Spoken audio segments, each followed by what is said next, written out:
ഉമ്മമാര് ദുആ ഇരക്കണം. ഭാര്യ ഗർഭിണിയാകുമ്പോൾ ഭർത്താവ് ദുആ ഇരക്കണം. ഗർഭിണിയായ സഹോദരി ദുആ ഇരക്കണം. അല്ലാഹുവേ അല്ലാഹു മർസുഖ്നി വലദൻ സാലിഹായ സന്താനത്തെ തരണേ അല്ലാഹ്. ദുആ ചെയ്യേണ്ടതാണ്. പ്രസവിച്ചിട്ട് തലപിടിച്ച് മന്ത്രിക്കുന്നതിലല്ല കാര്യം. അത് വേണ്ടെന്നല്ല, വേണ്ടെന്നർത്ഥത്തിലല്ല, മറിച്ച് അതിനു മുമ്പ് തന്നെ നമ്മുടെ ദുആ ഉണ്ടാകണം. എപ്പോഴും ഗർഭം ധരിക്കുമ്പോഴേ നമ്മൾ റെഡിയാകണം.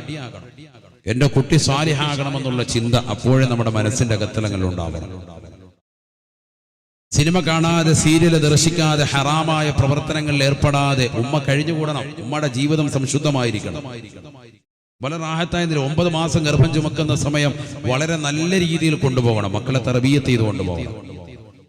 കാരണം ഈ സിനിമയും ഈ സീരിയലും നിന്റെ ജീവിത ശൈലികൾ ഉണ്ടാകുന്ന മാറ്റങ്ങളൊക്കെ തന്നെ ആ കുട്ടിയെ ബാധിക്കുമെന്നാണ്. ഡോക്ടറെ അടുത്ത് പോകുമ്പോൾ ഡോക്ടർമാർ പറയല്ലോ, കുടുംബ കലഹമൊന്നും ഉണ്ടാക്കരുത്, ഭർത്താവുമായി അടിയുണ്ടാക്കരുത്. അതൊക്കെ വളരെ കറക്റ്റായിട്ട് ചെയ്യും. എന്നാൽ പരിശുദ്ധമായ ദീൻ 1400 വർഷം മുമ്പ് റസൂലുള്ളാഹി സ്വല്ലല്ലാഹു അലൈഹി വസല്ലം തങ്ങൾ പഠിപ്പിച്ച വസ്തുതയാണ്. നമ്മൾ ഖുർആൻ ഓതി, ദിക്റുകൾ ചൊല്ലി, സ്വലാത്തുകൾ ചൊല്ലി, നമസ്കാരങ്ങൾ ചിട്ടവെച്ചുകൊണ്ട് നിലകൊള്ളണം. കാരണം 9 മാസം 10 ദിവസം എന്ന് പറയുന്നത് സ്ത്രീകളെ സംബന്ധിച്ചിടത്തോളം അവർക്ക് പരിപൂർണ ശുദ്ധിയുടെ കാലയളവാണ്. അശുദ്ധി അതിനിടയിലില്ല. അതുകൊണ്ട് തന്നെ പരിപൂർണമായ രീതിയിൽ ഇബാദത്ത് എടുത്തുകൊണ്ട് കഴിയാൻ പറ്റുന്ന ഒരു നല്ല ഒരു സമയമാണത്. പക്ഷെ പലരും ആ വിഷയത്തിൽ അശ്രദ്ധരാണ് എന്ന് ഞാൻ ഖേദകരമായി ഓർമ്മപ്പെടുത്തുകയാണ്. ഒരുപാട് ഉമ്മമാർ ആ വിഷയത്തിൽ ശ്രദ്ധിക്കുന്നില്ല. ഖുർആൻ നല്ലതുപോലെ ഓതാൻ പറ്റുന്ന സമയമാണത്. നല്ലതുപോലെ പാരായണം ചെയ്യാൻ പറ്റും. ദിക്ർ കൂടുതലായി എടുക്കാൻ പറ്റും.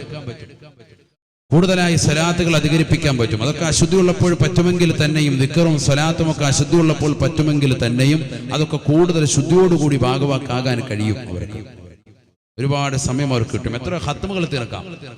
ഒരു മാസം ഒരു ഖത്മ് വെച്ചാണെങ്കിൽ 9 ഖത്മ് തീർക്കാം. വേണ്ട ഒരു 3 ഖത്ം, വേണ്ട ഒരു ഖത്മെങ്കിലും തീർത്തൂടെ. ഖുർആൻ ഒരു പ്രാവശ്യമെങ്കിലും ആ ഗർഭസ്ഥ കാലയളവിൽ ഓതി. അള്ളാഹുവിന്റെ കുട്ടിയെ സാലിഹാക്കി തരണേ എന്ന് ദുആയിരുന്നു. അതിനേക്കാൾ വലിയ ശ്രേഷ്ഠത എന്താ? ഒരു കുട്ടി സാലിഹായി കിട്ടുക എന്ന് പറഞ്ഞാൽ വലിയ നേട്ടാണ്. ഇന്ന് 5ഉം 10ഉം മക്കളൊക്കെ ഉള്ളവർ, 5ഉം 10ഉം മക്കളുള്ള ഉപ്പമാരി സദസ്സിലുണ്ടാവും. 4ഉം 5ഉം പ്രസവിച്ച ഉമ്മമാരി സദസ്സിലുണ്ടാവും. ഞാൻ ചോദിക്കട്ടെ, ഒരു കുട്ടിക്ക് വേണ്ടിയെങ്കിലും നമ്മൾ ഒരു ഖത്തും, വേണ്ട ഒരു 3 കൊല്ലുവെങ്കിലും ഊതിയിട്ടുണ്ടോ? ഇല്ല എന്നുള്ളത്. നമ്മുടെ ജീവിതത്തിൽ എത്രയോ നമസ്കാരങ്ങൾ നമ്മൾ പാഴാക്കി കളഞ്ഞു. ആ സമയങ്ങളിൽ എത്രയോ നോമ്പുകൾ നമ്മൾ മോശമാക്കി കളഞ്ഞു അല്ലേ? നമ്മൾ ശ്രദ്ധിക്കാതെ പോയി. കുട്ടിയെ ഭയന്നിട്ട് ഇസ്ലാം അനുവദിച്ചതാണ്. അത് നമ്മൾ ഖളാ വീട്ടാനോ ആ കാര്യങ്ങളൊന്നും ശ്രദ്ധിക്കാനോ പോലും നമ്മൾ തയ്യാറായിട്ടില്ല. ഒരുപാട് ആളുകൾ ആ വിഷയത്തിൽ വീഴ്ച വരുത്തിയിട്ടുണ്ട്. സത്യത്തിൽ ഇനിയെങ്കിലും നമ്മുടെ മേലിൽ അത് ശ്രദ്ധിക്കണം. അല്ലാഹു തൗഫീഖ് തരട്ടെ. ഇസ്രായേലി ജനതയിലുള്ളതാകുന്ന ഉമ്മ ദ്വാരക്കാൻ. കാരണം ആ നാട്ടിലുള്ള ഒരുപാട് ചെറുപ്പക്കാരെ ശത്രുക്കൾ പിടിച്ചുകൊണ്ടുപോയിട്ടുണ്ട്. അമാലിക ഗോത്രക്കാരെ പിടിച്ചുകൊണ്ടുപോയിട്ടുണ്ട്. ധാരാളം പ്രദേശങ്ങൾ, അസ്സത്ത്, അസ്കലാൻ അടക്കമുള്ളതാകുന്ന പ്രദേശങ്ങളൊക്കെ അവരുടെ വരുതിക്കാക്കി വെച്ചിട്ടുണ്ട്. ഭർത്താക്കന്മാരെ പിടിച്ചുകൊണ്ടുപോയിട്ടുണ്ട്. ക്രൂരമായ രീതിയിൽ അമാലിക ഗോത്രക്കാര് നാട്ടിൽ മുഴുവനും സൈന്യം ഇറങ്ങിക്കൊണ്ട് വലിയ വിപത്തുകൾ സൃഷ്ടിച്ചിരിക്കുകയാണ്.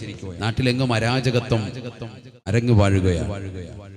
ഈ പാവപ്പെട്ട ഉമ്മയുടെ ദുആ, അല്ലാഹു മർസുഖ്നി വലദൻ സാലിഹ, ഒരു സാലിഹായ സന്താനത്തെ തരണേ എന്നാണ് ഖുർആൻ പറഞ്ഞ ചരിത്രമാണ്. നമ്മൾ പഠിക്കണം. ഇന്ന് വരെ കേൾക്കാത്ത കാതുകളുണ്ടെങ്കിൽ ഈ രാവിലെ ഒരു പരിശുദ്ധമായ ഖുർആനിലെ ചരിത്രം പഠിച്ചിട്ട് പോകില്ല. അല്ലാഹു തൗഫീഖ് തരട്ടെ. ഖുർആൻ പറഞ്ഞ ചരിത്രം. അവസാന ഉമ്മയുടെ പ്രാർത്ഥന അല്ലാഹു കേട്ടു. ഉമ്മ ഒരു കുട്ടിക്ക് ജന്മം നൽകി. ഉമ്മ കുട്ടിക്ക് പേര് വെച്ചു ശംവീൽ. ശംവീൽ എന്ന് പറഞ്ഞാൽ ഇബ്രാനി ഭാഷയിൽ ഇസ്മായിൽ എന്നാണ്. ഇസ്മായിൽ എന്ന് പറഞ്ഞാൽ അർത്ഥം സമി അല്ലാഹു ഖൗലി, അല്ലാഹു എന്റെ വാക്കിനെ കേട്ടു എന്നാണ് അർത്ഥം. എനിക്കൊരു കുട്ടിയെ തരണമെന്ന് ദുആയിരുന്നു, അല്ലാഹു എന്റെ വാക്ക് ഇത് കേട്ടു എന്നാണ് അർത്ഥം. ശംവീൽ എന്ന കുട്ടിക്ക് പേര് വെച്ചു. ആ കുട്ടിയെ നമ്മളൊക്കെ ചെയ്യാറുള്ളത് പോലെ നല്ലൊരു മതപഠനശാലയിൽ കൊണ്ടുപോയി വിട്ടു, ഓതാൻ കൊണ്ടുപോയി. നമ്മളൊക്കെ അങ്ങനെ ചെയ്യാറുണ്ടല്ലോ. ഈ നാട്ടിൽ ഓതാൻ വിട്ട വാപ്പമാർ എത്ര പേരുണ്ടെന്ന് കൈ ഉയർത്തിട്ടോ നോക്കട്ടെ. യാറുണ്ടല്ലോ എന്ന് പറഞ്ഞു. അൽഹംദുലില്ലാഹ്. അല്ലാഹു കബൂലാക്കട്ടെ, അല്ലാഹു സ്വീകരിക്കട്ടെ. മക്കളെയൊക്കെ അല്ലാഹു സാലിഹീങ്ങൾ ചേർത്ത് അനുഗ്രഹിക്കുമാറാവട്ടെ. അങ്ങനെ കൊണ്ടുപോയി ഓതാൻ വിട്ടു. മകൻ അവിടെ തികഞ്ഞ ഒരു ആലിമായി മാറി, നല്ലൊരു പണ്ഡിതനായി മാറി. ഗുരുവരിയുടെ അടുക്കൽ അങ്ങനെ രാത്രിയിൽ വിശ്രമിക്കുന്ന സമയത്ത് ഒരു അശരീരി കേൾക്കുക. ഇവിടെ ശ്രദ്ധിക്കണം, ഈ ചരിത്രം വളരെയേറെ ചരിത്രം വളരെ പശ്ചാത്തലങ്ങളുള്ളതാണ്. ഒരശരീരം മുഴങ്ങാണ്, ആരാണെന്നറിയില്ല, ഏത് ഭാഗത്താണെന്ന് മനസ്സിലായില്ല. കുട്ടി എഴുന്നേറ്റു. ഉസ്താദ് മാത്രമേ ഉള്ളൂ. ഉസ്താദിന്റെ അടുക്കൽ ചെന്ന് ഉസ്താദിനെ വിളിച്ചുണർത്തി ചോദിച്ചു, അല്ലയോ ഗുരുവര്യർ, എന്നെ വിളിച്ചിരുന്നോ? ഉസ്താദ് പറഞ്ഞു ഇല്ല. തിരിച്ചു പോയി കടന്നു. പിറ്റേ ദിവസവും അതേപോലെ ആ ശരീരം മുഴങ്ങാൻ, യാ ശംവീൽ എന്ന് വിളിക്കാൻ. ആരാണ് വിളിക്കുന്നറിയില്ല. ഉസ്താദിന്റെ സ്വരം പോലെ തോന്നി. ചെന്നുകൊണ്ട് അന്നും ചോദിച്ചു ഉസ്താദിനോട്, ഉസ്താദിനെ വിളിച്ചിരുന്നോ? ഇല്ല, വിളിച്ചിട്ടില്ല. തന്റെ ഗുരുവര്യരുടെ പൂമുഖത്ത് നിന്ന് എല്ലാ ദിവസവും വിജ്ഞാനങ്ങൾ നുകർന്ന് അറിവിന്റെ നിറകുടമായി എത്തിയിരുന്ന ശംവീൽ എന്ന് പറയുന്ന ആ യുവ ചെറുപ്പക്കാരനാകുന്ന വ്യക്തി മൂന്നാമത്തെ ദിവസം ഉറക്കത്തിൽ നിന്ന് വീണ്ടും ആ ശരീരം കേട്ടുകൊണ്ട് എഴുന്നേറ്റ് നോക്കുമ്പോ മുന്നിൽ നിൽക്കുന്നത് സയ്യിദുനാ ജിബ്രീൽ അലൈഹിസ്സലാമാണ്. ജിബ്രീൽ അലൈഹിസ്സലാം വരിക. ബഹുമാനപ്പെട്ടവർ വന്നിട്ട് പറഞ്ഞു, ഇന്നു മുതൽ നീ നബിയാണ്, അന്ത ശംവീലു അലൈഹിസ്സലാം. നിന്റെ പേര് കേട്ടാൽ ഇനി അങ്ങോട്ട് ഖിയാമത്ത് നാൾ വരെ ജനങ്ങൾ എന്ത് പറയണം? അലൈഹിസ്സലാം എന്ന് പറയണം. പ്രവാചകനായി അള്ളാഹു തിരഞ്ഞെടുത്തു. ഒരു ഉമ്മ ദുആയിരുന്നപ്പോൾ ആ ഉമ്മയുടെ ദുആ ഇവിടം വരെ കേട്ടു എന്നുള്ളത് നമ്മൾ മനസ്സിലാക്കേണ്ടത്. ലോകത്തെ ഏറ്റവും അത്യുത്കൃഷ്ട വ്യക്തികൾ 1,24,000 അംബിയാ മുർസലീങ്ങളാണ്. അത് ആദ്യം നമ്മൾ മനസ്സിലാക്കണം. അവരിൽ ഒരാളായി ആ ഉമ്മയുടെ മകനെ തെരഞ്ഞെടുത്തു എന്നുള്ളതാണ്. അള്ളാഹു തെരഞ്ഞെടുത്തു. ഒരു ഉമ്മ ദുആയിരുന്നാൽ അത്രത്തോളം എത്താം എന്നാണ് ഞാൻ ഈ പറഞ്ഞതിന്റെ അർത്ഥം. മനസ്സിലാക്കണം. ഈ ശംവീൽ അലൈഹിസ്സലാം അദ്ദേഹം പ്രവാചകനായി നിലകൊണ്ടു. അദ്ദേഹം പിറ്റേ ദിവസം മുതൽ ദഅവത്തായി പ്രബോധകനായി രംഗത്തേക്ക് ഇറങ്ങുകയാണ്. തൗഹീദിന്റെ വെളിച്ചം ജനങ്ങളിലേക്ക് എത്തിക്കാൻ ഇസ്രായേലി ജനതയിലേക്ക് ബഹുമാനപ്പെട്ട മൂസാ നബി അലൈഹിസ്സലാമിന് ശേഷം അള്ളാഹു ആ ജനതയിലേക്ക് അയച്ച പ്രവാചകനാണ്. മൂസാ നബി അയച്ചതും ഇസ്രായേലി ജനതയിലേക്കാണ്. ഖുർആൻ ആ സംഭവമൊക്കെ ഒരുപാട് പറയുന്നുണ്ട്. ഒരുപാട് പ്രവാചകന്മാരെ അള്ളാഹു അയച്ചതാകുന്ന സമൂഹമാണ് ബനു ഇസ്രായേലി സമൂഹം എന്ന് പറയുന്നത്. ബഹുമാനപ്പെട്ട ശംവീൽ അലൈഹിസ്സലാം അവരിലേക്ക് ഇസ്ലാമിക പ്രബോധനവുമായി കടന്നു ചെന്നപ്പോ ഇസ്രായേലി ജനതയ്ക്ക് ഒരൊറ്റ ആവശ്യം മാത്രമേ ഉള്ളൂ, ഞങ്ങൾക്കൊരു രാജാവിനെ ഞങ്ങൾക്ക് വേണം. നിങ്ങൾ നബിയാണ്, ഞങ്ങൾക്കൊരു രാജാവിനെ വേണം. എന്തിനാ രാജാവ്? മറ്റൊന്നുമല്ല, ഞങ്ങളുടെ കുടുംബത്തിൽപ്പെട്ട ആളുകളുടെ, ഞങ്ങളുടെ ഭാര്യമാരെ, ഞങ്ങളുടെ മക്കളെ, ഞങ്ങളുടെ കുടുംബത്തിൽപ്പെട്ട പല ആളുകളെയും മാതാപിതാക്കളെയും അടക്കം കൊന്നുകളയും ക്രൂരമായി പിടിച്ചുകൊണ്ട് തടവിലാക്കി വെക്കുകയും ചെയ്തിട്ടുള്ളതാകുന്ന അസ്സത്ത് അസ്കലാൻ അടക്കമുള്ള പ്രവിശ്യകൾ പിടിച്ചെടുത്തതായ അമാലിക ഗോത്രക്കാരുമായിട്ട് യുദ്ധം ചെയ്യാൻ, ഞങ്ങളുടെ കുടുംബത്തിൽ നിന്ന് പലരെയും ഒന്ന് തിരിച്ചു കിട്ടാൻ വേണ്ടി, ഞങ്ങളുടെ രാജ്യത്തെ ഞങ്ങളുടെ പൗരത്വം ചോദിച്ചുകൊണ്ട് ഞങ്ങൾ ആട്ടി പുറത്താക്കുന്നതായ ഈ സമൂഹത്തോടൊന്ന് യുദ്ധം ചെയ്യാൻ, ഞങ്ങൾക്കൊരു നിലനിൽപ്പിന് വേണ്ടി ഒരു രാജാവിനെ, ഒരു നേതൃത്വത്തെ ഞങ്ങൾക്ക് വേണം എന്ന് അവരാവശ്യപ്പെടുക. ഖുർആൻ പറയാണ് ഈ സംഭവം. ചരിത്രമൊക്കെ നമ്മൾ പഠിക്കണ്ടേ? നമ്മൾ ഇത്രയും വർഷം ജീവിച്ചിരുന്ന ഈ സദസ്സിൽ 30, 40, 50 വർഷമൊക്കെ ജീവിച്ച ആളുകൾ ഉണ്ടാവും. ഈ ചരിത്രം പറയുന്ന ചരിത്രം ഇന്ന് വരെ കാതിൽ കേട്ടിട്ടില്ല. ഈ സദസ്സിൽ വന്നില്ലെങ്കിൽ മരിക്കുന്നവരെ കേൾക്കത്തുമില്ല. അങ്ങനെയാണ്. അള്ളാഹു നമ്മളെ സാലിഹികളെ ചേർക്കുമാറാവട്ടെ. പറഞ്ഞാൽ അള്ളാഹു സുബ്ഹാനഹു വ തആല ഒരുപക്ഷെ ഈ സദസ്സിൽ വന്നതിലൂടെ നമുക്ക് കിട്ടിയ ഏറ്റവും വലിയ നേട്ടം ഖുർആൻ പറഞ്ഞ ഈ ചരിത്രം. ഖുർആനിൽ 100% ഒരുപാട് ചരിത്രങ്ങളാണ്, ധാരാളം ചരിത്രങ്ങളാണ്. 100ൽ 90% ഒരുപാട് ചരിത്രങ്ങളുണ്ട്, അഖ്ബാറുകളുണ്ട്. നമ്മളത് പഠിക്കണം. ഖുർആനിലെ ചരിത്രങ്ങൾ, അതിലേക്ക് ഇറങ്ങിച്ചെന്ന മനോഹരമായ നല്ല ചരിത്രങ്ങളുണ്ട്. 10% മാത്രമേ ധാരാളം അഹ്കാമുകളുള്ളൂ. നിസ്കരിക്കും, നോമ്പ് പിടിക്കും, സക്കാത്ത് കൊടുക്കുക, കള്ളു കുടിക്കരുത്, വ്യഭിചരിക്കരുത്, പലിശയുമായി ബന്ധപ്പെടരുത് തുടങ്ങിയതാകുന്ന കൽപ്പന നിരോധന ക്രിയകൾ 10%. ബാക്കിയുള്ളത് മുഴുവനും 90% ഒരുപാട് നല്ല നല്ല ചരിത്രങ്ങളാണ്, അഖ്ബാറുകളാണ്. അള്ളാഹു അത് പഠിക്കാൻ തൗഫീഖ് നൽകട്ടെ. നല്ലതുപോലെ ശ്രദ്ധിക്കും. ബിസ്മില്ലാഹിർ റഹ്മാനിർ റഹീം. നല്ല ചരിത്രമാണ്. ബിസ്മില്ലാഹിർ റഹ്മാനിർ റഹീം. ألم تر إلى الملأ من بني إسرائيل من بعد موسى إذا قالوا لنبي لهم ابعث لنا ملكا نقاتل في سبيل الله قال هل عسيتم إن كتب عليكم القتال ألا تقاتلوا قالوا وما لنا ألا نقاتل في سبيل الله وقد أخرجنا من ديارنا وأبنائنا فلما كتب عليهم القتال تولوا إلا قليلا منهم والله عليم بالظالمين.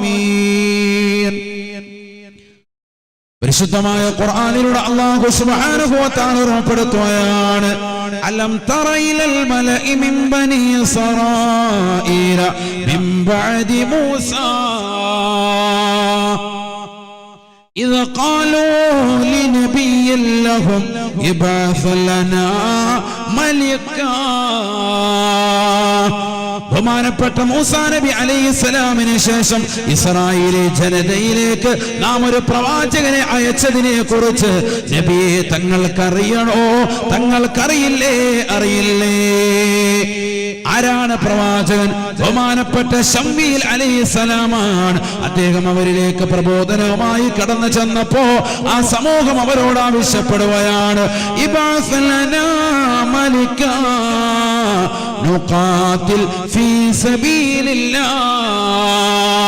നിങ്ങൾ പ്രവാചകനാണ്, ഞങ്ങൾക്കൊരു രാജാവിനെ നിങ്ങൾ അയക്കണേ.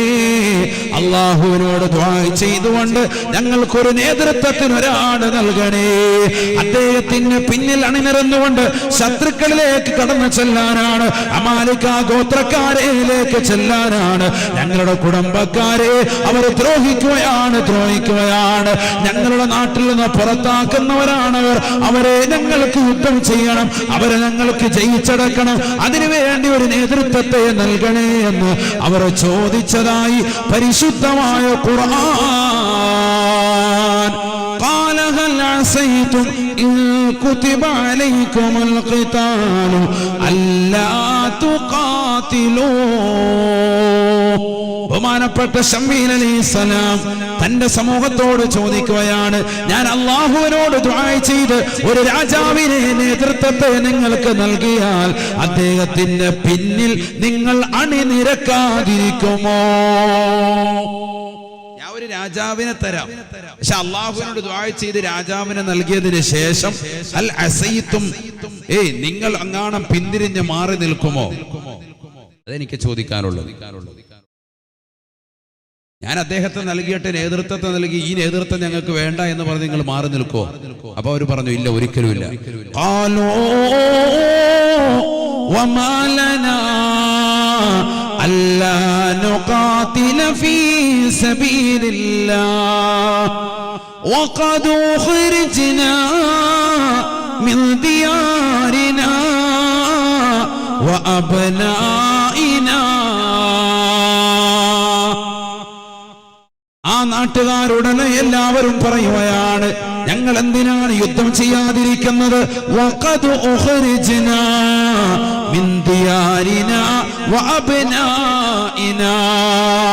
ഞങ്ങളുടെ കുടുംബത്തിൽ നിന്ന്, ഞങ്ങളുടെ വീട്ടിൽ നിന്ന് ഞങ്ങളെ പുറത്താക്കിയതവരാ.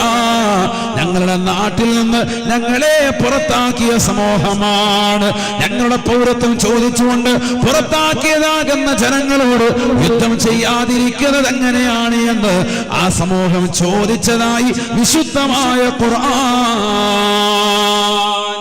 ശമൂവേൽ അലൈഹിസ്സലാമിനോട് ചോദിച്ചു, രാജാവിനെ നൽകിയ ഞങ്ങൾ എങ്ങനെ യുദ്ധം ചെയ്യാതിരിക്കുക? കാരണം ഞങ്ങൾക്ക് യുദ്ധം അനിവാര്യമാണ്. വമാലന അല്ലാ നുഖാതില ഫീ സബീലില്ല, ഞങ്ങൾ അങ്ങനെ യുദ്ധം ചെയ്യാതിരിക്കും? നിർബന്ധമായി യുദ്ധം ചെയ്യും. എന്തുകൊണ്ട്? വഖദ് ഉഖ്രിജ്നാ മിൻ ദിയാരിനാ വഅബ്നാഇനാ. ഞങ്ങളുടെ മക്കളെയും ഞങ്ങളുടെ കുടുംബത്തെയൊക്കെ ഞങ്ങൾ അവിടുന്ന് പുറത്താക്കിയിരിക്കുക. ഈ നാട്ടിൽ നിന്ന് പുറത്താക്കിയിരിക്കാൻ, നാടൊക്കെ അവർ പിടിച്ചെടുത്തിരിക്കാൻ. അതുകൊണ്ട് ഞങ്ങൾക്ക് ആ രാജ്യം തിരിച്ചു വേണം, ആ സ്ഥലം തിരിച്ചു വേണം. അസ്സത്ത് അസ്കലാനൊക്കെ അടക്കമുള്ള ഞങ്ങളുടെ നാട് ഞങ്ങൾക്ക് വേണം. ഞങ്ങൾ യുദ്ധം ചെയ്യാൻ റെഡിയാണ്. അതുകൊണ്ട് രാജാവിനെ കിട്ടിയാൽ മതി. അല്ലാഹു സുബ്ഹാനഹു വ തആല രാജാവിനെ കൊടുത്തു. വിശുദ്ധമായ ഖുർആൻ പറയാണ് ഈ ചരിത്രം നമ്മൾ മനസ്സിലാക്കണം. ഇതൊക്കെ കൊടുത്തത് ആർക്കാ? ഈമാൻ നിറവടിയുള്ള ആളുകൾ മനസ്സിലാക്കേണ്ട വിഷയങ്ങളാണ്. നല്ലതുപോലെ പഠിച്ചു വെച്ചോ, നല്ലതുപോലെ ഈമാൻ ഉൾക്കൊണ്ടോ. بسم الله الرحمن الرحيم. وقال لهم نبيهم إن الله قد بعث لكم طالوت ملكا قالوا أنى يكون له الملك علينا ونحن أحق بالملك منه ولم يؤت سعة من المال قال إن الله اصطفاه عليكم وزاده بسطة في العلم والجسم والله يؤتي ملكه من يشاء വല്ലാഹു വാസിഉൻ അലീം.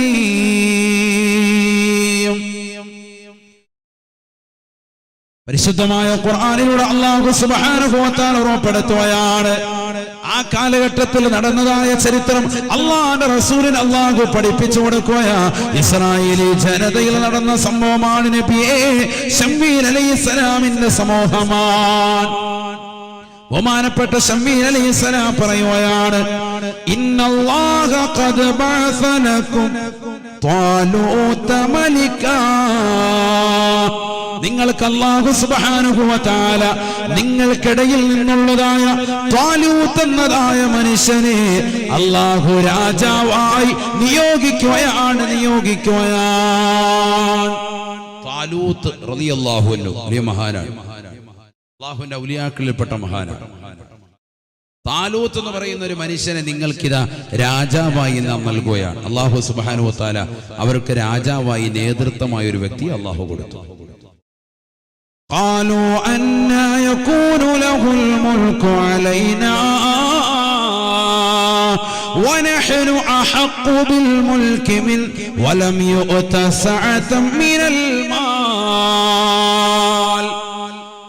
ബഹുമാനപ്പെട്ട താലൂത്ത് എന്ന മനുഷ്യനെ അല്ലാഹു സുബ്ഹാനഹു വ തആല ഇസ്രായേലി ജനതയിലേക്ക് രാജാവായി നിയോഗിച്ചപ്പോ ആ സമൂഹം ഒന്നടങ്കം തിരിയുകയാണ്. അവർ ശമ്മീൽ അലൈഹിസ്സലാമിനോട് പറഞ്ഞുവത്രേ, ഈ മനുഷ്യനെ എങ്ങനെയാണ് രാജാവാക്കുക? ഇദ്ദേഹത്തിന് സമ്പത്തില്ലല്ലോ.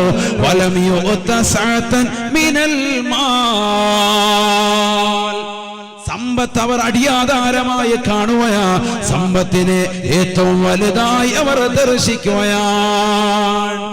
ആ സമൂഹവും ദുന്യാവിനെ വലുതായി കണ്ടു. അവർ പറഞ്ഞു, വലമി ഉത്തസഅത്തമ്മിനൽ മാൽ. ഇദ്ദേഹത്തിന് പൈസ ഒന്നും കൂടുതലായിട്ട് കൊടുത്തിട്ടില്ലല്ലോ, ഇതൊരു സാദാ സീതാ മനുഷ്യനാണല്ലോ, ഞങ്ങൾക്കിടയിലുള്ള ഒരു പാവപ്പെട്ട മനുഷ്യനാണല്ലോ, അതുകൊണ്ട് ഇദ്ദേഹത്തെ രാജാവായി അംഗീകരിക്കാൻ ഞങ്ങൾക്ക് വിഷമമുണ്ട് എന്ന് പറഞ്ഞു. ആദ്യമേ ബഹുമാനപ്പെട്ട ശമ്മീൽ അലൈഹിസ്സലാം ചോദിച്ചതാ, അല്ലാഹു സുബ്ഹാനഹു വ തആല നിങ്ങൾക്കൊരു പ്രവാചകനെ നിശ്ചയിച്ചു തന്നാൽ നിങ്ങൾക്കൊരു രാജാവിനെ നിശ്ചയിച്ചു തന്നാൽ അദ്ദേഹത്തിന്റെ പിന്നിൽ അണിനിരക്കുമോ എന്ന് ബഹുമാനപ്പെട്ട പ്രവാചകനായ ശമ്മീൽ അലൈഹിസ്സലാം ചോദിക്കുകയും ഞങ്ങൾ ഉറപ്പായിട്ടും അത് ചെയ്യും, ഞങ്ങളെ നാട്ടിൽ നിന്ന് പുറത്താക്കിയതാണെന്നൊക്കെ പറഞ്ഞ ടീമാണ്. പക്ഷെ അവർക്കൊരു രാജാവിനെ അല്ലാഹു സുബ്ഹാനഹു വ തആല കൊടുത്തപ്പോ അവരുടെ തനി സ്വരൂപം പുറത്തു വന്നു. അവർ പറഞ്ഞു, ഒരിക്കലുമില്ല, ഇദ്ദേഹത്തിന്റെ പിന്നിൽ ഞങ്ങൾ അണിനിരക്കൂല എന്ന് പറയാം. قال إن الله اصطفاه عليكم وزاده بسطة في العلم والجسم والله يؤتي ملكه من يشاء والله واسع عليم. ബഹുമാനപ്പെട്ട താലൂത്തിനെ കുറിച്ച് ശമ്മീൽ അലൈഹിസ്സലാം പറയുകയാണ്, അല്ലാഹു സുബ്ഹാനഹു വ തആല നിങ്ങൾക്കിതാ പ്രവാചകനായി നൽകിയിരിക്കുകയാണ്. ഇന്നല്ലാഹ ഇസ്തഫാഹു അലൈക്കും. അല്ലാഹു സുബ്ഹാനഹു വ തആല നിങ്ങൾക്ക് പ്രവാചകനായി തിരഞ്ഞെടുത്തിരിക്കുന്നത് ഈ താലൂത്തിനെയാണ് രാജാവായി നിശ്ചയിച്ചിരിക്കുന്നത്. വസാദഹു ബസ്തൻ ഫിൽ ഇൽമി വൽ ജിസ്ം. ഇദ്ദേഹം രാജാവായി വെറുതെ കടന്നു വന്ന വ്യക്തിയല്ല, ഇദ്ദേഹം നല്ല അറിവുള്ള വ്യക്തിയാണ്, ആകാരമുള്ള വ്യക്തിയാണ്, അജാനബാഹുവാണ്, ആരോഗ്യമുള്ള വ്യക്തിയാണ്. വസാദഹു ബസ്തൻ ഫിൽ ഇൽമി വൽ ജിസ്ം. നല്ല ആരോഗ്യവും നല്ല ഒത്ത പൊക്കവും വണ്ണവും നല്ല അറിവുമുള്ള മനുഷ്യനാ താലൂത്ത് റളിയല്ലാഹു അൻഹു. അതുകൊണ്ട് ഇദ്ദേഹത്തിന്റെ പിന്നിൽ നിങ്ങൾ അണിനിരന്നു അല്ലാഹു പറയാം. അദ്ദേഹത്തിന്റെ ആകുന്ന അടയാളം ഖുർആൻ പറയാണ്, അദ്ദേഹത്തിന്റെ രാജാവാണെന്നുള്ളതിന് അടയാളം ഖുർആനാണ്. എന്തിനാണ് അല്ലാഹു സുബ്ഹാനഹു വ തആല 1400 വർഷം മുമ്പ് വിശുദ്ധമായ ഖുർആനിൽ മുത്തുനബി സല്ലല്ലാഹു അലൈഹി വസല്ലം തങ്ങൾക്ക് നൽകപ്പെട്ടതായ ഖുർആനിൽ വർഷങ്ങൾക്ക് മുമ്പ് നടന്ന ഇസ്രായേലി ജനതയിൽ നടന്നതാകുന്ന ഇത്തരത്തിലുള്ള ഒരു ചരിത്രം എന്തിനാ അല്ലാഹു ഓർമ്മപ്പെടുത്തുന്നത്? താലൂത്തിന്റെ ചരിത്രം എന്തിനാ അല്ലാഹു പറയുന്നത്? ഈ സമൂഹം ഇതിലൂടെ ആത്മീയത വളർച്ച ഉണ്ടാക്കിയെടുക്കണം. നിങ്ങൾ ആരും ഭയക്കേണ്ടതില്ല, ഭയപ്പെടേണ്ടതില്ല. ഈമാൻ ഉറച്ച് നിലകൊണ്ടോ, ഈമാൻ ഉറച്ചുകൊണ്ടോ. എത്ര ചെറിയ ടീമാണെങ്കിലും വലിയ ടീമുകളോട് ജയിച്ചടക്കിയ ചരിത്രമേ ഖുർആൻ നമ്മെ പഠിപ്പിക്കുന്നു. വലിയ ശത്രുവ്യൂഹത്തോട് ചെറിയ ടീം ഏറ്റുമുട്ടുന്ന ചരിത്രമാണിത്. താലൂത്തിന്റെ സൈന്യം ഇറങ്ങുന്ന ചരിത്രമാണ്. വലിയതാകുന്ന ജാലൂത്തിന്റെ സൈന്യത്തോട് ഏറ്റുമുട്ടി ജയം വരിച്ചത് ഖുർആൻ ഓർമ്മപ്പെടുത്തുകയാണ്. ഖുർആൻ ഓർമ്മപ്പെടുത്തുക, നിങ്ങൾ ഭയക്കേണ്ടതില്ല. പക്ഷെ ഒരൊറ്റ കാര്യം അവനിലുണ്ടായിരുന്നു. ആ ജയിച്ചടക്കാൻ നിലകൊണ്ടതായ മുസ്ലിം സഹോദരങ്ങൾ മുഴുവനും ഈമാനിൽ അടിയുറച്ചവരായിരുന്നു. ഈമാൻ നല്ലതുപോലെ ഉറച്ചവരാണ്. നമ്മളത് നേടിയെടുക്കണം. അതിനാണ് ഖുർആൻ ഈ ചരിത്രം നമുക്ക് പറയുന്നത്.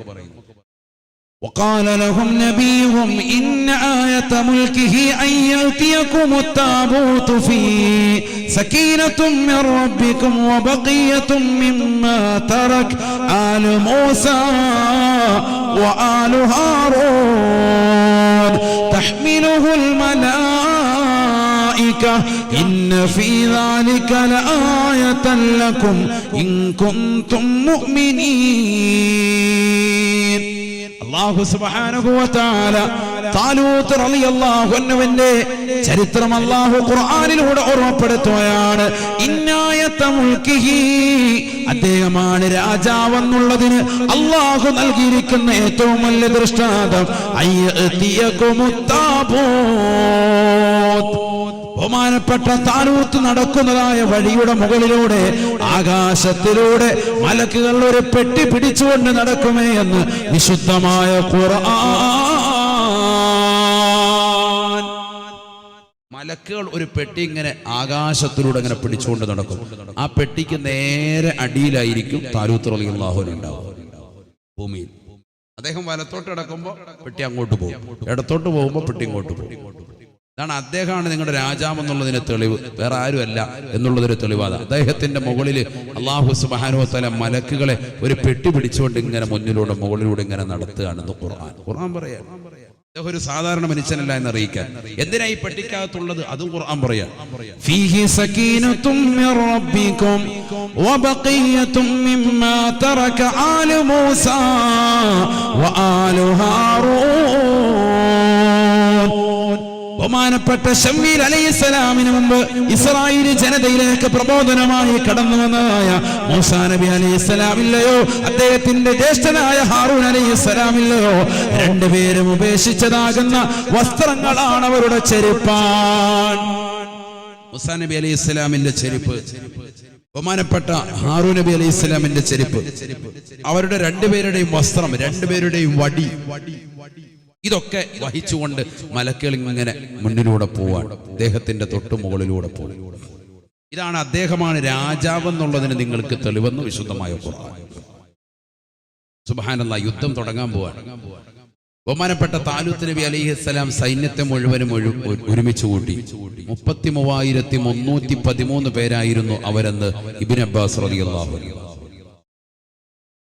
33,313 പേരുണ്ട്. അവരെല്ലാം കൂട്ടിയിട്ട് ഏദൻ എന്ന് പറയുന്നതായ ഫലസ്തീനിലെ നദി കടക്കണം, അപ്പുറത്തെത്തണം, നദിക്കര അപ്പുറത്തെത്തണം. ആ നദിയുടെ തീരത്തെത്തി എല്ലാവരും ഉണ്ട്. എല്ലാവരോടും പറഞ്ഞതാ ഈ നദി നീന്തി അപ്പുറത്ത് കടക്കണം. അതുകൊണ്ട് തന്നെ ഒരാളും ഈ നദി നീന്തി കിടക്കുന്ന സമയത്ത് വെള്ളം കുടിക്കരുത്. അത് നിർബന്ധമായ കേസുകൾ. ഒരു പരീക്ഷണമായിട്ട് അല്ലാഹു സുബ്ഹാനഹു വ തആല കൊടുക്കാൻ. താലൂത്ത് റളിയല്ലാഹു അൻഹു പറഞ്ഞു, നിങ്ങളിൽ ഒരാളും ഇതിൽ നിന്ന് വെള്ളം കുടിക്കരുത്. ഖുർആൻ ആ സംഭവമൊക്കെ വിശദീകരിച്ച് പറയാൻ സമയമില്ലാത്തതുകൊണ്ടല്ലേ ഓതി പറയേണ്ടതാണ്. എത്രയോ സംഭവങ്ങളാണ്. فلما فصل طالوت بالجنود قال إن الله مبتليكم بنهر. ബഹുമാനപ്പെട്ട താലൂത്ത് നബി അലൈഹിസ്സലാം തന്റെ സമൂഹവുമായി, തന്റെ ജനതയുമായി 33,313 സൈന്യവുമായി നദിക്കരയിലേക്ക് എത്തിയപ്പോ, ഫലസ്തീനിലുള്ള ഏദൻ എന്ന് പറയുന്ന നദിക്കരയിലേക്ക് എത്തിയപ്പോ ബഹുമാനപ്പെട്ടവർ പറഞ്ഞുവത്രേ, ഇന്നല്ലാഹ മുബത്തലീകും ബിനഹർ, അല്ലാഹു സുബ്ഹാനഹു വ തആല ഈ നദി നിങ്ങൾക്കൊരു പരീക്ഷണമായി നൽകുകയാണ്. ഫമൻ ശരിബ മിൻഹു ഫലൈസ മിന്നീ വമൻ ലം യതഅമുഹു ഫഇന്നഹു മിന്നീ. ആരെങ്കിലും ഇതിൽ നിന്ന് വയറ് നിറച്ച് വെള്ളം കുടിച്ചു കഴിഞ്ഞാൽ അവരെന്റെ കൂടെ യുദ്ധത്തിന് വരാൻ പറ്റൂല. ആരെങ്കിലും വെള്ളം കുടിക്കാതെ വന്നുവോ അവർക്ക് തീർച്ചയായും എന്റെ കൂടെ യുദ്ധം ചെയ്യാം. إلا من اغترف غرفة بيده فشربوا منه إلا قليلا منهم. നിങ്ങൾ ആരെങ്കിലും ഇങ്ങോട്ട് കുറുകെ കടക്കുമ്പോ ഒരു കവിളിത്തടം വെള്ളം കുടിച്ചാൽ വലിയ കുഴപ്പമില്ല. ഒരല്പം വെള്ളം കുടിക്കുക. വയറ് നിറച്ച് വെള്ളം കുടിച്ചിട്ട് വയറ് ചാടിച്ചു വന്നിരിക്കുകയാണെങ്കിൽ പിന്നെ അപ്പുറത്തേക്ക് എത്തിക്കഴിഞ്ഞാൽ അള്ളാഹു യുദ്ധം ചെയ്യാൻ നിങ്ങളെ കൊണ്ട് സാധിക്കൂല. എന്റെ കൂടെ വരാൻ പറ്റൂല. അത് ഞാൻ തീർത്ത് പറയാം. ഒരു കവിളിത്തറ ചെറിയ നിരക്ക് കുടിക്കുക, എന്തായാലും നദിയിൽ ഇറങ്ങിയല്ലേ എന്ന് കരുതിയിട്ട് മുങ്ങാങ്കുഴി ഇട്ടപ്പോൾ ചെറുതായിട്ടൊന്ന് കുടിച്ചു, കുഴപ്പമില്ല. വയറ് നിറച്ച് ഫുള്ള് വെള്ളം കുടിച്ചിട്ട് അപ്പുറത്തോട്ട് എത്തിയെങ്കിൽ വല്ലാഹി എൻ്റെ കൂടെ വരാൻ നിങ്ങൾക്ക് പറ്റൂല. അത് ഞാൻ ഇപ്പോഴേ പറയാം. എല്ലാവരും വെള്ളത്തിലിറങ്ങി. 33,313 പേരോടൊപ്പം താലൂത്ത് റളിയല്ലാഹു അൻഹു ഇറങ്ങി നദി നീന്തി കിടന്ന് അക്കരയിലെത്തി. ഖുർആൻ പറയാൻ ഫശരിബൂ മിൻഹു ഇല്ലാ ഖലീലൻ മിൻഹും 33,000 ആളുകൾ മുഴുവൻ ആളുകളും വെള്ളം കുടിച്ചു, 313 പേർ മാത്രം ബാക്കിയായി. ബാക്കിയുള്ളവരൊക്കെ വെള്ളം കുടിച്ചു. അങ്ങനെ പറഞ്ഞ ഈമാന്റെ വിഷയത്തിൽ ഇങ്ങനെ കടന്നെടുക്കുമ്പോൾ 30 കോടി ജനങ്ങളിൽ നിന്ന് ആകെ കിട്ടുന്നത് ചിലപ്പോ 10,000-10,000 ദീപിനായിരിക്കും. അള്ളാഹു നമ്മളെ കാത്തുരക്ഷിക്കട്ടെ. അള്ളാഹു നമ്മളെ കാത്തുരക്ഷിക്കട്ടെ.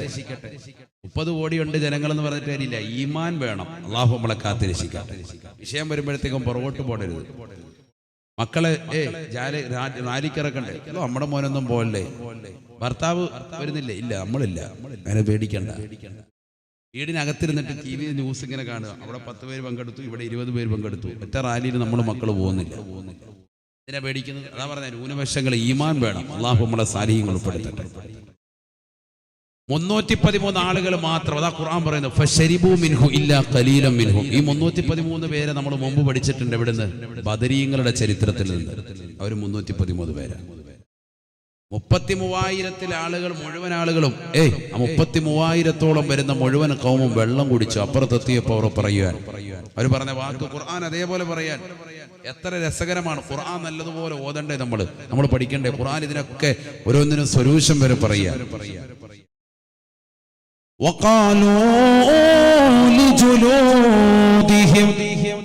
അപ്പുറത്തേക്ക് എത്തിയപ്പോൾ അവർ വിളിച്ചു പറയുകയാണ്, ഞങ്ങൾക്ക് കഴിയൂല. ലിജുനൂദിഹിം, അവരെ സമൂഹത്തോട് വിളിച്ചു പറയുകയാണ്, അവരതാ സൈന്യത്തോട് വിളിച്ചു പറയുകയാണ്, മാലാ താഖത ലനാ യൗമ ബിജാലൂത വജുനൂദിഹി, ലാ താഖത ലനാ ബിജാലൂത വജുനൂദിഹി. ഞങ്ങൾക്ക് ജാലൂത്ത് എന്ന് പറയുന്ന അമാലിക ഗോത്രത്തിന്റെ തലവനില്ലയോ, അദ്ദേഹത്തോട് ഏറ്റുമുട്ടാൻ ഞങ്ങൾക്ക് കഴിയില്ല. വയറു നിറച്ച് വെള്ളം കുടിച്ചു പോയി ഞങ്ങൾ ക്ഷീണിതരാണ്, തളർന്നു പോകുകയാണ്. അവർ പിറകോട്ട് മാറി നിന്നു എന്ന് വിശുദ്ധമായ ഖുർആൻ പറയാൻ. قال الذين يظنون أنهم ملاقو الله 313 ആളുകൾ ബദരീങ്ങളുടെ എണ്ണമുള്ളതാകുന്ന സഹാബത്ത് അവരെ വിളിച്ചു പറയുകയാ, താലൂത്തെ പേടിക്കേണ്ടതില്ല, ഞങ്ങളുണ്ട് നിങ്ങളുടെ കൂടെ. കമ്മിൻ ഫിഅത്തിൻ ഖലീലത്തിൻ ഗലബത് ഫിഅതൻ കസീറതൻ ബിഇദ്നില്ലാഹ്. എത്രയെത്ര ചെറിയ സൈന്യങ്ങളാണ് വലിയതാകുന്ന സൈന്യങ്ങളെ ജയിച്ചടക്കിയതായ ചരിത്രമില്ലയോ. അതുകൊണ്ട് ഞങ്ങളുണ്ട് നിങ്ങളുടെ കൂടെ എന്ന് പറഞ്ഞ് താലൂത്ത് റളിയല്ലാഹു അൻഹുവിനോടൊപ്പം കട്ടയ്ക്ക് നിന്നുകൊണ്ട് രംഗത്തേക്ക് ഇറങ്ങുകയാണ്. താലൂത്ത് റളിയല്ലാഹു അൻഹുവിനോടൊപ്പം യുദ്ധം ചെയ്യാൻ റെഡിയായിക്കൊണ്ട് 313 ആളുകൾ രംഗത്തിറങ്ങുകയാണ്. സുബ്ഹാനല്ലാഹ്, ചരിത്രം രേഖപ്പെടുത്തുകയാ. 4000-ഓളം വരുന്ന ശത്രുക്കളുമായി യുദ്ധത്തിൽ ഏർപ്പെട്ടു അത്രേ. 313-ഓളം വരുന്നതായ ജനങ്ങൾ ജയിക്കുകയാണ്. വഖതല ദാവൂദ് ജാലൂത വആതാഹു അല്ലാഹുൽ മുൽക്ക് വലമ്മാ ബറസൂ. ശത്രുക്കളുടെയിലേക്ക് ഞങ്ങളെ നീ പോകരുത് റബ്ബേ. ശത്രുക്കളെ ഭയപ്പെട്ടുകൊണ്ട് തിരിഞ്ഞോടുന്നതിനെ തൊട്ട് പിന്തിരിഞ്ഞോടുന്നതിനെ തൊട്ട് നീ കാക്കണേ അല്ലാഹ്. അഫ്രിഗ അലൈനാ സബ്റാ വസബ്ബിത് അഖദാമനാ വൻസുർനാ അലൽ ഖൗമിൽ കാഫിരീൻ. അവിശ്വാസികളാകുന്ന ഞങ്ങളുടെ കുടുംബാദികളെ മോശമായ രീതിയിൽ പിടിച്ചു വെച്ചതായ സമൂഹമാകുന്ന ഈ അമാലിക ഗോത്രക്കാർക്കെതിരെ ഞങ്ങൾക്ക് നീ വിജയം നൽകണേ അല്ലാ, ഞങ്ങൾക്ക് നീ രക്ഷ നൽകണേ അല്ലാ. നാട്ടിൽ ഞങ്ങളുടെ പൗരത്വം ചോദിച്ചുകൊണ്ട് പുറത്തിറക്കുന്നതായ സമൂഹമാണ് റബ്ബേ, ഞങ്ങൾക്ക് നീ ഉറപ്പ് നൽകണേ അല്ലാ. ഞങ്ങളുടെ കാലുകളെ അടിയുറച്ച് നിർത്തണേ അല്ലാ. 1400 വർഷം മുമ്പ് വിശുദ്ധമായ ഖുർആനിലൂടെ അല്ലാഹു സുബ്ഹാനഹു വ തആല ശമീൽ അലൈഹിസ്സലാമിന്റെ സമൂഹം താലൂത്ത് റളിയല്ലാഹുവിന്റെ പിന്നിൽ അണിനിരന്നതായ 313 ആളുകൾ പ്രാർത്ഥിച്ച പ്രാർത്ഥന ഇന്ന് മുസ്ലിമേ നിന്റെ നാവിലുണ്ടാവൽ അനിവാര്യമാണ്. അഫിരിഗ അലൈനാ സുബ്റാ, അല്ലാഹുവേ പടച്ച റബ്ബേ ഞങ്ങൾക്ക് നീ ക്ഷമ നൽകണേ അല്ലാ. വസബ്ബിത അഖദാമനാ, ഈ രാജ്യത്ത് തന്നെ ജനിച്ചു വീണതായ ഈ മണ്ണിൽ തന്നെ ഞങ്ങളുടെ കാലുകളെ നീ ഉറപ്പിച്ചു നിർത്തണേ റബ്ബേ. വൻസുറനാ അലൽ ഖൗമിൽ കാഫിരീൻ, അവിശ്വാസികൾക്കെതിരെ ഞങ്ങൾക്ക് നീ വിജയം നൽകണേ അല്ലാ, നീ വിജയം നൽകണേ നാഥാ. ബഹുമാനപ്പെട്ടതാകുന്ന താലൂത്തും റളിയല്ലാഹു അൻഹു അവിടുത്തെ സൈന്യവുമെല്ലാം ഇതേറ്റ് പറഞ്ഞുകൊണ്ട് യുദ്ധത്തിനിറങ്ങുകയാണ്. സുബ്ഹാനല്ലാഹ്, 4000-ഓളം വരുന്ന അമാലിക ഗോത്രക്കാരുമായി ജയിച്ചടക്കുകയാണ്. എത്രയെത്ര ചെറിയ സൈന്യങ്ങളാണ് വലിയ സൈന്യവ്യൂഹത്തെ തകർത്തു കളഞ്ഞത്. അതുകൊണ്ട് പേടിക്കേണ്ട താലൂത്ത് എന്ന് പറഞ്ഞുകൊണ്ട് രാജാവിന് പോലും നേതൃത്വം നൽകിക്കൊണ്ട് നിലകൊള്ളുകയാണ്. ഫഹസമൂഹും ബിഇذനില്ലാഹ് വഖതല ദാവൂദ് ജാലൂത വആതാഹു അല്ലാഹുൽ മുൽക് വഅല്ലമഹു മിമ്മാ യശാ. ബഹുമാനപ്പെട്ട താലൂത്ത് റളിയല്ലാഹു അൻഹുവിന്റെ സൈന്യത്തിൽപ്പെട്ട വ്യക്തിയാണ്, സൈന്യത്തിന്റെ നേതൃത്വമായ വ്യക്തിയാണ് ദാവൂദ് എന്ന ചെറുപ്പക്കാരൻ. ദാവൂദ് രംഗത്തിറങ്ങുകയാണ്. ദാവൂദ് ഇറങ്ങിക്കൊണ്ട് ജാലൂത്ത് എന്ന മനുഷ്യന്റെ തല വെട്ടിയെടുത്തു എന്ന് പരിശുദ്ധമായ ഖുർആൻ. അമാലിക ഗോത്ര തലവനായ തന്റെ മുസ്ലിം സഹോദര സഹോദരിമാരെ ചെറുപിടിച്ചു വെക്കുകയും അവിശ്വാസികളാകുന്ന ആളുകൾക്ക് കാഴ്ചവെക്കുകയും ചെയ്തതായ തലവനായ ശത്രുക്കളുടെ തലവനായ ജാലൂത്തിന്റെ തല കൊയ്തെടുത്തു ദാവൂദ് എന്ന മനുഷ്യനെന്ന് വിശുദ്ധമായ ഖുർആൻ.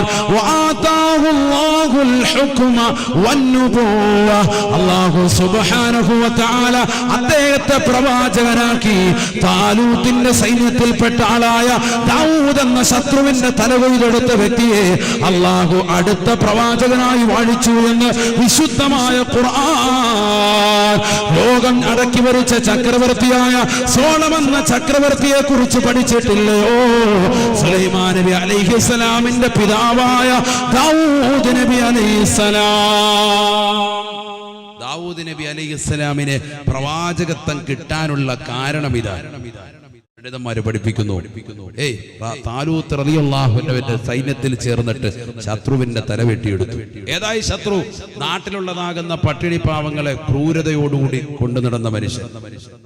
അവരുടെ മക്കളെ കൊന്നുകളയുക, സ്ത്രീകളെ ബുദ്ധിമുട്ടിക്കുക, ശാരീരികമായി മാനസികമായി പീഡിപ്പിക്കുക, ആ നാട്ടിലുള്ള ചെറുപ്പക്കാരെയൊക്കെ കൊന്നുകളയുക, വൃദ്ധയായ ആളുകളെയൊക്കെ കൊന്നുകളയുക, മാരകമാകുന്ന മുറിവേൽപ്പിക്കുക. ഇത്തരത്തിലുള്ളതാകുന്ന ആളായിരുന്നു ജാലൂത്ത്. അമാലിക ഗോത്രത്തിന്റെ തലവനായിരുന്നു. അദ്ദേഹത്തെ കൊന്നുകളഞ്ഞു. ദാവൂദ് അലൈഹിസ്സലാം പ്രവാചകനായി അല്ലാഹു അദ്ദേഹത്തെ നിയോഗിച്ചു. പറയുന്ന ചരിത്രമാണ്. ഇതൊക്കെ നമ്മൾ പഠിക്കണ്ടേ, ഇതൊക്കെ നമ്മൾ മനസ്സിലാക്കണ്ടേ. ഖുർആൻ നമ്മൾ തിരിയണ്ടേ. വർഷം എത്രയായി? 19 വർഷമായി ജീവിക്കുന്നു. ദാവൂദ് നബി അലൈഹിസ്സലാമിന് പ്രവാചകത്വം കിട്ടിയതിന്റെ കഥ, അതിന്റെ ചരിത്രത്തിന്റെ പിന്നിൽ ഇങ്ങനെ ഉണ്ട് എന്നുള്ള കാര്യം നമ്മൾ മനസ്സിലാക്കണ്ടേ. ചുരുക്കത്തിൽ എത്രയെത്ര ചെറിയ സൈന്യങ്ങളാണ് വലിയ സൈന്യത്തെ ജയിച്ചടക്കിയതെന്ന് വിശുദ്ധമായ ഖുർആൻ. പേടിക്കാതെ നിലകൊള്ളണം, ഭയക്കാതെ നിലകൊള്ളണം. സ്ത്രീകൾക്കൊക്കെ വലിയ ആശങ്കയാണ്. വലിയ ആശങ്ക എന്തായിത്തീരും. ഒന്നുമില്ല, ഈമാൻ നമ്മൾ ഉറച്ചു നിൽക്കണം. നേതൃത്വങ്ങൾ എന്ത് പറയുന്നു അതനുസരിച്ച് നിലകൊള്ളണം. അവിടെയാണ് വിഷയം. ഈ ചരിത്രത്തിൽ ഒരുപാട് പാഠങ്ങളുണ്ട്. ഒന്ന്, നേതൃത്വത്തെ നമ്മൾ അംഗീകരിക്കണം. താലൂത്ത് റളിയല്ലാഹുവിനെ നേതൃത്വത്തിലേക്ക് കൊണ്ടുവന്നപ്പോ അല്ലാഹു സുബ്ഹാനഹു വ തആലയോട് ആവശ്യപ്പെട്ടിട്ടാണ് അല്ലാഹുവാണ് നൽകിയത്. നല്ല അറിവും വിവരവുമുള്ള തന്റെ ഇടമുള്ള പക്വതയുള്ള വ്യക്തിയാണ് ഇദ്ദേഹമെന്ന് അറിയിപ്പ് കിട്ടിയിട്ട് പോലും അദ്ദേഹത്തിന്റെ വാക്കുകൾ വില കൊടുക്കാതെ 33,000-ഓളം ആളുകൾ കുടിക്കരുത് എന്ന് പറഞ്ഞ ജലാശയത്തിൽ തന്നെ വെള്ളം കുടിച്ചു എന്ന് വിശുദ്ധമായ ഖുർആൻ. അപ്പൊ നേതൃത്വത്തെ അംഗീകരിക്കണം. നേതൃത്വം പറയാ ആവശ്യമില്ലാത്ത മുദ്രാവാക്യങ്ങൾ വിളിക്കരുത് എന്ന് പറഞ്ഞാൽ അത് ഒഴിവാക്കണം. ഇന്ന മുദ്രാവാക്യങ്ങൾ വിളിക്കണമെന്ന് പറഞ്ഞാൽ അത് വിളിക്കണം. അല്ലാതെ അവിടെ വന്നിട്ട് ഇങ്ങനെ ചായയും ബിസ്ക്കറ്റും കഴിച്ച് പോവല്ല. ആവശ്യമുള്ള കാര്യത്തിൽ പ്രകടനം ചെയ്യണമെന്ന് പറഞ്ഞാൽ അവിടെ പ്രകടനത്തിന് ഇറങ്ങണം. കാണികളായി നിൽക്കാൻ പാടില്ല. രംഗത്തിറങ്ങണമെന്ന് പറഞ്ഞാൽ നേതൃത്വത്തെ നമ്മൾ അംഗീകരിക്കണം. അതുകൊണ്ട് ഇല്ലാത്ത നേതൃത്വം അംഗീകരിക്കാതെ വരുമ്പോൾ സമൂഹത്തിലെ പ്രശ്നങ്ങളുണ്ടാകും, വിഷയങ്ങളുണ്ടാകും. ഒത്തൊരുമയുണ്ടാകണം, ഐക്യമുണ്ടാകണം. അൽഹംദുലില്ലാഹ് ഈ വിഷയത്തിൽ വളരെയേറെ ഐക്യപ്പെട്ടു സമൂഹം, കേരളീയ സമൂഹം ഒന്നടങ്കം. അതിലെല്ലാ മതങ്ങളും ഒന്നിച്ചു നിന്നിട്ടുണ്ട്. മുസ്ലിം സമുദായത്തിന്റെ നേതൃത്വങ്ങൾ ഉൾപ്പെടെ മറ്റുള്ള മതസ്ഥരുൾപ്പെടെ ഈ വിഷയത്തിൽ എല്ലാവരും ഏകീകരണ സ്വഭാവം നിലവിൽ വന്നിട്ടുണ്ട്. ആ ഐക്യം തന്നെ നമ്മൾ ഊട്ടിയുറപ്പിച്ച് നിലകൊണ്ടു പോകണം. അല്ലാഹു തൗഫീഖ് നൽകട്ടെ, അല്ലാഹു തൗഫീഖ് നൽകട്ടെ. ജമാഅത്തുൽ ഊലയാണ് ഈ മാസം, അല്ലേ? ജമാഅത്തുൽ ഊലയാണ് ഈ മാസത്തിൽ നടന്ന യുദ്ധമാണ് മുഅത്തത്ത് യുദ്ധം എന്ന് പറയുന്നത്. വലിയ വിശാലമായ ചരിത്രമാണ്. ഞാനതിലേക്കൊന്നും കൂടുതലായി കടക്കുന്നില്ല, സമയം വളരെ ചുരുക്കമാണ്. ഈ സമയത്ത് ലോകം മുഴുവൻ ഈ സമയത്ത് കള്ളിലും കഞ്ചാവിലുമായി നിലകൊള്ളുകയാണ്. എല്ലാ സ്ഥലങ്ങളിലും വെടിക്കെട്ടും പൂക്കെട്ടും ഒക്കെ ആയിട്ട് നിലകൊള്ളുന്ന സമയമാണ്, അല്ലേ? കള്ള് കുപ്പി പൊട്ടിക്കാൻ വേണ്ടി റെഡിയായി നിൽക്കുന്ന സമയമാണ്. അതുകൊണ്ട് ഈ സമയത്ത് നമുക്കൊരു 33 അസ്തഗ്ഫിറുല്ലാഹ് അല്ലദീ ചെല്ലണം. ഇൻഷാ അല്ലാഹ് കഴിയൂലേ? ചെല്ലൂലേ? വേണ്ടെന്നാ ആരാ വേണ്ടെന്ന്? ചെല്ലാന്ന് പറഞ്ഞാൽ അല്ലാഹു തൗഫീഖ് തരട്ടെ. 33 അസ്തഗ്ഫിറുല്ലാഹ്, കൂടുതലൊന്നുമില്ല. അതുകൊണ്ട് എല്ലാവരും ആ സദസ്സൊന്ന് ഭംഗിയായിക്കൊന്ന് റാഹത്തായിട്ടൊന്ന് കയറിയേക്കൊന്നിരുന്ന് അല്ലാഹു നമ്മളെ സ്വീകരിക്കട്ടെ. നല്ല അച്ചടക്കമുള്ള മോമിനികളാകട്ടെ. നമ്മൾ മോമിനികളാണ്. നാളെ ആഖിറത്തിൽ നമുക്ക് സ്വർഗത്തിൽ ഒരുമിക്കേണ്ടവരാണ്. ഒന്നാമത്തെ സഫിൽ കയറിയിരിക്കണം. അല്ലാഹു നമ്മളെ തൗഫീഖ് നൽകട്ടെ. എത്ര താല്പര്യത്തിൽ മുമ്പോട്ടിരിക്കുന്നു അതേപോലെ നാളെ സ്വർഗത്തിൽ അല്ലാഹു സീറ്റ് നൽകി അനുഗ്രഹിക്കട്ടെ. കയറിയിരുന്നോ, നല്ല താല്പര്യത്തിലിരിക്കും. കാരണം ഈ രാവിലെ കള്ളു കുടിക്കുന്നവർക്ക് വിപരീതമായി നമ്മൾ ദീനിന്റെ സദസ്സിൽ വന്നിരുന്നിട്ട് അള്ളാഹുവിനെ സ്മരിച്ചുകൊണ്ട് പാപം മുഴുവനും പൊറപ്പിച്ചെടുക്കാൻ വേണ്ടി ഇസ്തിഗ്ഫാർ ചെല്ലുക. അവിടെ നല്ല റാഹത്തായിട്ടിരിക്കും. സനൂപ റെഡിയല്ലേ? എന്നാൽ ശരിയായിട്ടിരിക്കും. അള്ളാഹു നമ്മളെ സ്വീകരിക്കുമാറാവട്ടെ. റാഷിബ് രണ്ടാള് എല്ലാവരും ഒരേപോലെ ചെല്ലണം. നല്ല ശബ്ദത്തിൽ ചെല്ലണം. അസ്തഗ്ഫിറുല്ലാഹ് ഉറക്കം തൂങ്ങി ചെല്ലരുത്. പടച്ചവന് നമ്മുടെ പാപം പുറത്തു തരണമെന്ന് അള്ളാഹുവിനൊരു തോന്നലുണ്ടാവും. കാന നബിയു സല്ലല്ലാഹു അലൈഹി വസല്ലം യസ്തഗ്ഫിറു ലഹു 70 മറ ഔ 100 മറ ശഫീഉന റസൂലുള്ളാഹി. ഐഷ ബീബി റളിയല്ലാഹു അൻഹ നിവേദനം ചെയ്യുന്ന ഹദീസിൽ കാണാം, എല്ലാ ദിവസവും 70 പ്രാവശ്യം അല്ലെങ്കിൽ 100 പ്രാവശ്യം ഇസ്തിഗ്ഫാർ ചെല്ലുമായിരുന്നു ഹബീബ് റസൂലുള്ളാഹി. അതുകൊണ്ട് നമ്മൾ ആരും ഇസ്തിഗ്ഫാറിന് പുറകോട്ട് പോകണ്ട. എല്ലാ ദിവസവും ചെല്ലേണ്ടതാണ്. അല്ലാഹു തൗഫീഖ് നൽകട്ടെ. ആ റോഡിൽ നിൽക്കുന്നവരൊക്കെ വരി മോമിനിങ്ങളല്ലേ, വിളിച്ചാൽ വിളി കേൾക്കണം. അതാ ഞാൻ പറഞ്ഞത്, നമ്മൾ ആരും നേതൃത്വത്തെ അംഗീകരിക്കുന്നില്ല. നമുക്ക് ഇതിനോടൊന്നും താല്പര്യമില്ല. ഇങ്ങനെ മാറി ഇങ്ങനെ നിൽക്കുക, എപ്പോഴും ആടി പോലെ നിൽക്കുക. എല്ലാവരും വന്നിരിക്കുന്നു. അല്ലാഹു സ്വീകരിക്കട്ടെ. മോമിനിങ്ങളൊക്കെ വന്നിരിക്കും, ബാക്കിയുള്ളതൊക്കെ മാറിയിരിക്കുന്നു. അല്ലാഹു നമ്മളെ കാത്തിരക്ഷിക്കട്ടെ. അങ്ങനെയല്ലേ പറയാൻ പറ്റും. അള്ളാഹു നമ്മളെ കാത്തിരക്ഷിക്കുമാറാവട്ടെ. മുനാഫിഖീങ്ങളിൽ നിന്നും കപടവിശ്വാസികളിൽ നിന്നൊക്കെ അള്ളാഹു നമ്മളെ കാത്തിരക്ഷിക്കട്ടെ. ശ്രദ്ധിക്കണം, എല്ലാവരും ഒരേ പരിചയം. അസ്തഗ്ഫിറുല്ലാഹൽ അലീം, അസ്തഗ്ഫിറുല്ലാഹൽ അലീം, അസ്തഗ്ഫിറുല്ലാഹൽ അലീം, അസ്തഗ്ഫിറുല്ലാഹൽ അലീം, അസ്തഗ്ഫിറുല്ലാഹൽ അലീം, അസ്തഗ്ഫിറുല്ലാഹൽ അലീം, അസ്തഗ്ഫിറുല്ലാഹൽ അലീം, അസ്തഗ്ഫിറുല്ലാഹൽ അലീം, അസ്തഗ്ഫിറുല്ലാഹൽ അലീം, അസ്തഗ്ഫിറുല്ലാഹൽ അലീം, അസ്തഗ്ഫിറുല്ലാഹൽ അലീം, അസ്തഗ്ഫിറുല്ലാഹൽ അലീം, അസ്തഗ്ഫിറുല്ലാഹൽ അലീം, അസ്തഗ്ഫിറുല്ലാഹൽ അലീം, അസ്തഗ്ഫിറുല്ലാഹൽ അലീം, അസ്തഗ്ഫിറുല്ലാഹൽ അലീം, അസ്തഗ്ഫിറുല്ലാഹൽ അലീം. നല്ലതുപോലെ മനസ്സിരുത്തി പറയണേ. പറയുന്നതും കേൾക്കുന്നതുമായ വ്യക്തി അല്ലാഹുവാണ്. ഈ ലോകത്തിന്റെ സംരക്ഷകനാണവൻ, സർവാധിപതിയാണവൻ. നിന്റെ പാപങ്ങളകിലവും പുറത്തു തരാൻ ഒരാൾക്കേ കഴിവുള്ളൂ. അതുകൊണ്ടെല്ലാം അല്ലാഹുവിലേക്ക് ഏൽപ്പിച്ചുകൊണ്ട് പറയണേ. മനസ്സ് തപിച്ചുകൊണ്ട് പറയണേ. ഒരുപാട് വിഷമങ്ങളിലുണ്ട്,